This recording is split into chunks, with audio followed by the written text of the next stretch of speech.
Her zamanki gibi heyecanlıyım. Yes, I'm ready. Çok hazırım.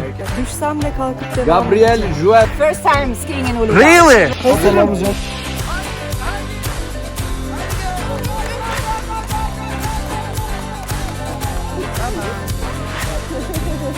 Yarış alıyor muyuz? Alacağız tabii ki.